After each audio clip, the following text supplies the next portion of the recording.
Delighted to have our next speaker with you. Many professionals in the room today will be familiar with Microsoft's own measurement system. Here to tell us how the system has changed and improved and why is Rebecca Duffy, Senior PR Manager at Microsoft. Welcome. Thank you. Thank you. Thank you, Barry, and thank you to the team here at AMEC for inviting us. We're indeed enjoyed to be here today and looking forward to it. Had the pleasure of combining a luxury vacation with this business trip. I don't get to do that very often, and I highly recommend that you rent a car and drive around the west coast and south coast of Ireland. This is just an absolutely stunning country, and for those of you who live here, you're very, very lucky indeed.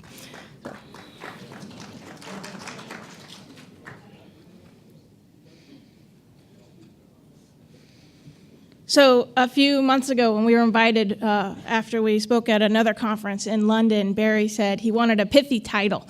So my partner in crime from Wagner Edstrom, Eve Stevens, who's here, she spoke yesterday, we came up with an idea that actually was grounded a little bit in reality.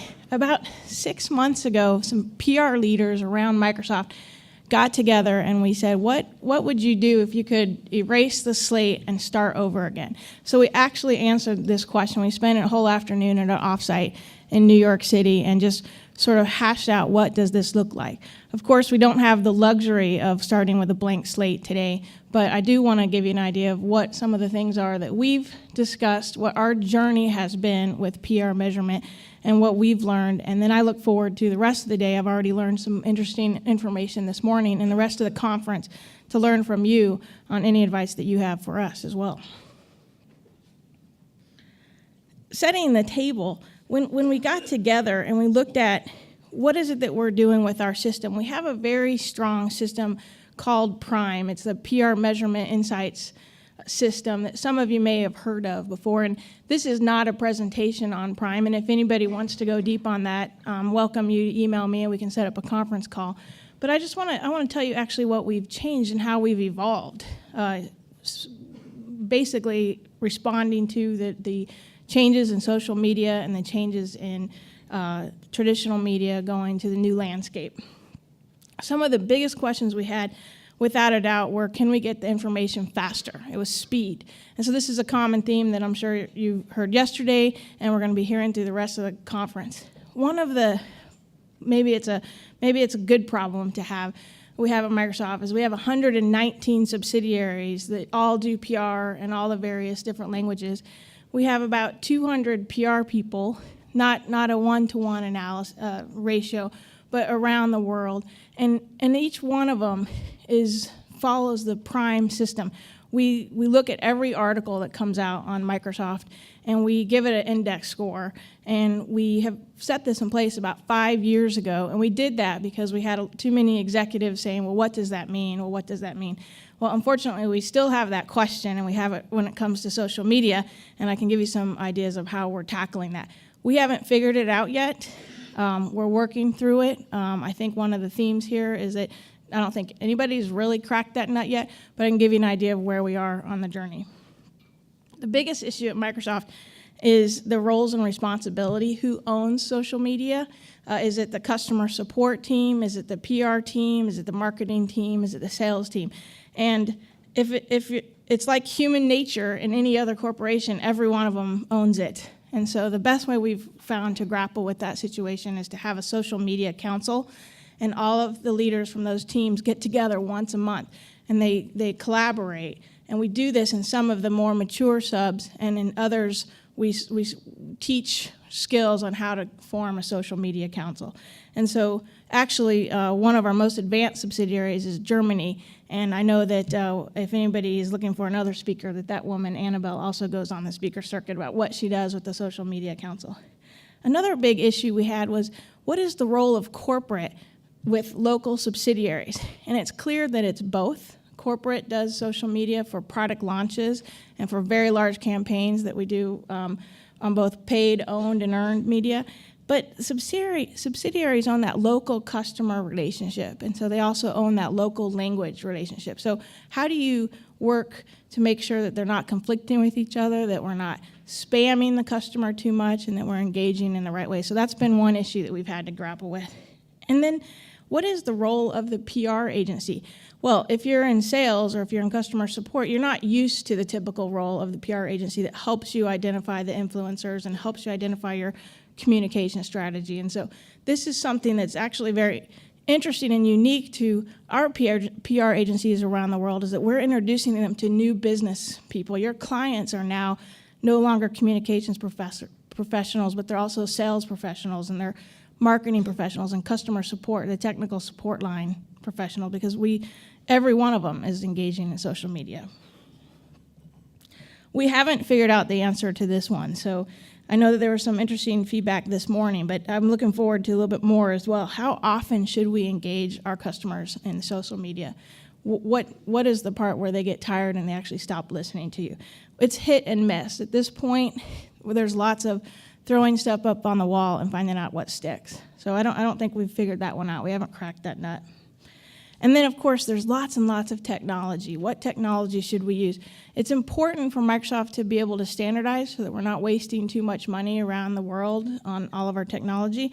And we haven't really standardized at this point. I think that we've got several technologies that we focused on. Sysmos, Lexalytics seems to be the latest for social listening. Analytics, it has a very strong European measurement system. But we don't have something that's worldwide around the globe, and I'm not sure that exists. So if we've done, I would say that in our market research team, we've looked at about 150 tools over the last 2 years. So we actually haven't found that silver bullet yet. To understand a little bit about where we're going, I wanted to sort of take us back a few years and understand what our current experience is. Our current experience with the Prime system is that we can provide very sophisticated insights and analysis reports to all of the business groups at Microsoft. We track 25 different topics. So a topic might be Windows or Office or even litigation or earnings. So we've managed to bring that to 25 different topics. So any article that is on Microsoft would fall into one of those different topics. And we also score it based upon tone, message pickup, call to action, third-party action, and all of the influencers around the world. So we have a very sophisticated system that's in place. The foundation is there. We have figured out how to scale it around the world. We just haven't figured out how to move quickly with it. This is the issue. So the limitation is that it focuses on traditional influencers. We did have that by design 5 years ago when we developed it. And it does very effectively help us drive the same message on a particular topic around the world. So this was what was the design goal about 5 years ago.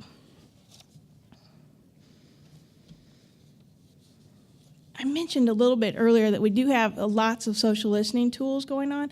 I specifically say social listening because we haven't figured out the engagement metrics. We haven't yet cracked the nut on the business impact. And to tell you the truth, I'm a little tired of being in a meeting with executives, and we do have a lot of them, and they go, how many Facebook fans do you have, or how many Twitter, or here's what we did on this campaign, and this is how many reporters actually retweeted it or amplified it, and which, by the way, 30 is our highest so far. I'd be interested to know if anybody's ever had a post that's been amplified more than 30, but more than by 30 influencers.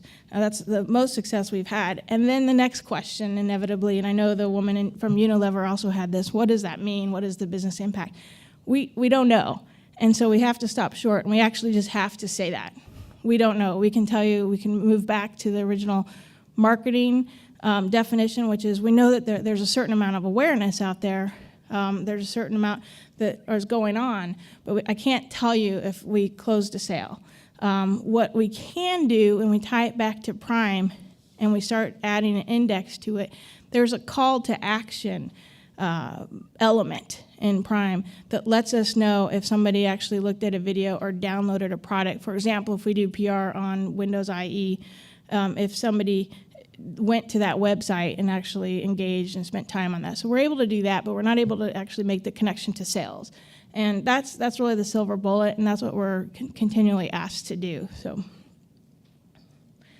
and then, of course, it would be remiss of me to say that we don't also supplement with some really strong market research around the world on our brand, using focus groups, and also using third parties such as analysts, industries. So that's just to give a nod to the classic market researchers in the office, in the audience. I mentioned to you that this is not actually a presentation on Prime. Prime stands for PR Insights and Measurement System. What I want to do is spend a few minutes showing you what we've actually changed in the last year when we evolved for social media, we evolved for the changing landscape. So to do that, let me just give a brief overview of Prime. There's a score that every article about Microsoft is given, and it's called the Prime score, and it's on an index of 0 to 200.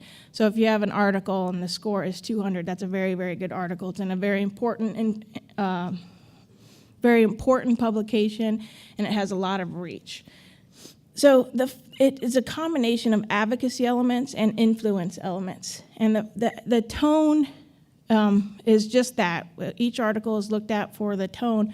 But what we designed it for was to give us a rating on the essence of the article.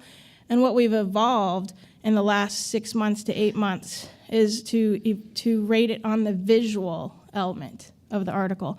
And this also is something that we heard a lot about this morning, which is the video is very important, and the integration with classic marketing, with the paid marketing. If you have the Jameson ad, for example, if you have this type of assets, you can get directly to your customer. And if you get that posted, the picture of a phone, for example, Microsoft's phone has a very unique interface on it, and it's one of our differentiators. And sometimes our mobile team division, if they get a picture of the phone with a caption in a very important magazine, then that actually wouldn't be captured in the past. And so we evolved Prime so that it would count for a good picture or even a bad picture. If there's a picture of the phone with the X in the middle of it, that's going to result in a lower Prime score. When it comes to message pickup is probably the single most important element of Prime. For every topic that we have an article on, we're able to rate it on the messages that we actually wanted to land. And what's changed because of social media is that it's not just message pickup anymore, but it's perceptions. So we have 3 messages if it's a traditional article, but if it's in social media, we actually test it against 3 perceptions. And so what do I mean by that? A message for Windows 8, if any of you have had the opportunity to look at our consumer preview, would be Windows is reimagined. Windows is fast, fluid, and dynamic. Those are key messages that if those show up in an article, that's going to get a high message pickup and a high Prime score. But if there's a perception that Windows is cool again, or you should go check out Windows in social media, which is most likely what your friend's going to say, because we're pretty sure your friend's not going to say Windows is fast, fluid, and dynamic. However, my friends are going to say it because my friends are in the Windows group, and so they like to do that on their Facebook post, which is a little bit annoying. But your average friend out there is just going to say, hey, check out the new Windows. Windows is cool. And so we're modifying. We're able to use the formula for Prime for social media. So that's probably the single biggest evolution that we've made. For the third-party quotes, this is the same. This is very important. Everything is a lot more credible if a third party says it. If a third party says that Microsoft is cool again, that's a lot better if I say Microsoft is cool again. And so you get a rating in your Prime score for this. Well, what's different with social media, what has changed is who are those third parties. So if it's your friend saying that it's cool again, then that reflects in your score, as opposed to an analyst from Gartner. Or if it's a blogger. So a blogger, we can think of them as traditional media, but if it's really sort of like the mommy bloggers out there or a teenage blogger and says, hey, check out the Windows Phone, it really helps me to understand my calendar or to get my shopping list from my husband or vice versa, that's a perception that is usually a different third-party that we've seen in the last couple of years. So that's very exciting for us, because when we developed the Prime system, we really spent a lot of time trying to figure out what is the right formula that works across the board. And I think we did. We just had to redefine how we apply those advocacy elements. Action actually is my favorite when I go into business meetings with the business leaders, because I can say the top 5 products in the company that have the highest call to action. So the mobile phone has a high call to action because it says, go buy it now.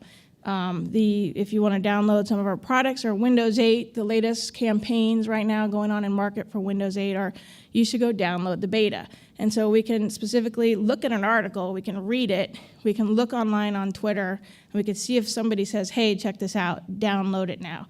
So the call to action is very useful, because you can slice and dice that data and you can provide that to the business people, and that's what they hear. So the marketing people hear all the message pickup and the tone, but the business people hear, well, yeah, what does that do for my business? So that actually we haven't changed. We just spent a lot of time focusing on who we're talking to within the company when it comes to call to action. And then 5, circulation and reach and importance of publication, which inform the influence element of the Prime score. This is the part where speed is a problem for us. These are hard-coded. We say once a year to all of our PR leads around the world, tell us who your top publications are, who are the most important publications in the UK, for example, and then who are the top 25 of those 100 that you gave me, who are the most important, and tell me what their circulation is, and then tell me what their reach is. We added reach, we evolved that for social media, but then we stick it into a database, and we really don't change it for about 6 months. That's part of the problem we have with scaling globally.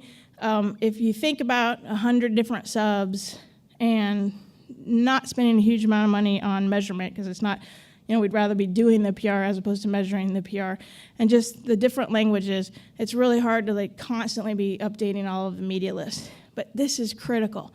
Updating the media list and constantly having that speed, this is that speed where if we could start over again, we would have a system where we could update dynamically all of the media lists, because we feel like that's a big gap right now we have. And another gap that might be real obvious to people at this point is I keep talking about articles that are on Microsoft. Prime doesn't track articles on anything else. So if it's not on Microsoft, it's on one of our competitors. If it's an article on our competitor and Microsoft, it'll pull it. But if it's on something else, we're not tracking that. We're not doing that through this system. We're doing that through other competitive tracking. So it's by design.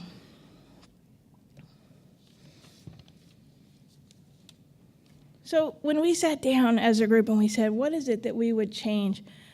We feel like we had the fundamentals in place, but we need to get a clearer picture. We need to focus in a little more. We found that in some regions, we don't actually need to do as much measurement as we had been, and we found that in other regions, we needed to be doing more measurement. So we wanted to spend the PR budget in a wise way, something that is very valuable. So this was really important to us, and this was just something I found as I would talk to PR leads around the world and understand what they're doing with measurement. And quite frankly, the key note that I would find out is if I talked to a PR lead and they would say, I hate my measurement system. And so that would be my key into, they're spending a lot of money and they're not getting the right insights and analysis on it. So sometimes it's just an education, but other times it was, we needed to make some changes to the way they were measuring. The other thing is Prime has it's a very sophisticated and very positive measurement. I think we should be very proud of this system. It's been in place for 5 years. It has a lot of teeth. The actual scores that countries get on topics are directly tied to their reviews and their raises. So you can tell it has a lot of teeth in it. So people are very, very concerned about, landing the right articles and landing the right messages. But there's a lot of warts as well. And so it's kind of what we do is we choose to focus on the positives and see what we can do to make those better, and then hopefully that'll obfuscate the warts going on. So again, this isn't a Prime deep dive overview, so I won't go into all of those as much, but happy to if anybody wants to privately.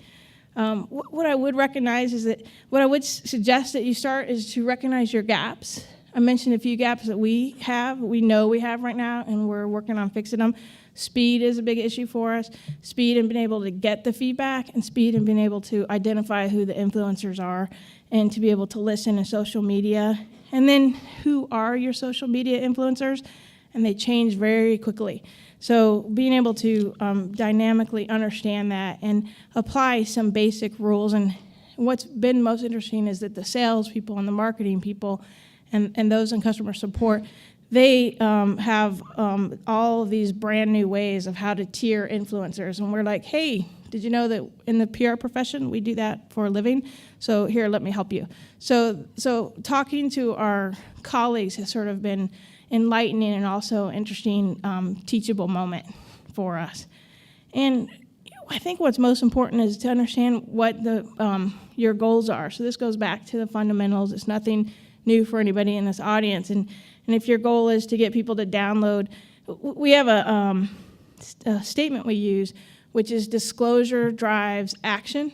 And that is, if you're going to disclose something, if you're going to do a PR campaign, we want you to have a call to action tied with it. So, hey, we just released Windows 8 Consumer Preview. Go download it now. We don't want you to just hear, we released Windows 8 Consumer Preview. Hey, it's fast, fluid, and dynamic.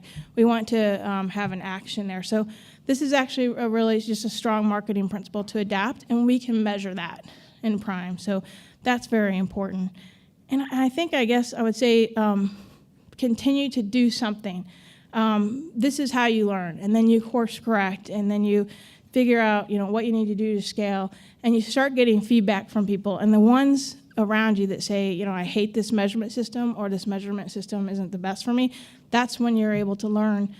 Pretty much that's why we were able to evolve Prime to work for the phone department. For example, they were stopping, our mobile team was stopping their measurement altogether, because to them a great article was a screenshot of our phone, and that really wasn't getting very good Prime scores, so they stopped using it because they didn't want to show any of their executives their Prime scores. So I was like, well, hold on a second. Let's just change that, because it still works. So we're going through that change management and redefining what should be measured is effectively what that is, and understanding who the right influencers are. Do have a system in place, if you can, to watch those influencers on a regular basis. I don't know if that's quarterly. I don't know if that's monthly. It depends on what you and your PR agency decide to do. And then my favorite is to we work with many agencies. It's good to see many of you in the room here around the world, and look forward to meeting more of you over the next couple of days to get your feedback and go to events like this and crowdsource and find out what are other companies doing. So I hope that by sharing that with you, I've been able to tell you a little bit something new about what's going on at Microsoft. So when we plan for the future, what does Utopia stand for? It's clear and timely awareness and understanding of the conversations going on about Microsoft. We want to know who the social media influencers are. We really want to know who they're influencing and do that audience mapping. That's super important for us to do it on a quick basis around the world in a way that scales. And then the last point that's really super important to Microsoft is that your organization is set up to allow the measurement and to allow this sort of on this global level. So with that, I'm happy to take any questions. Thank you, Rebecca.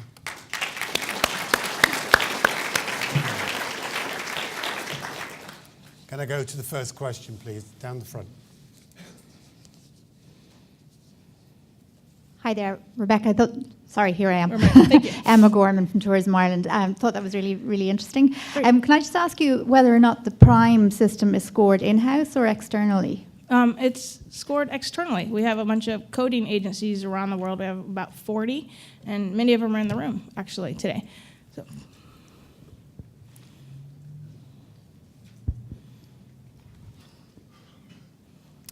Do we have any more for Rebecca?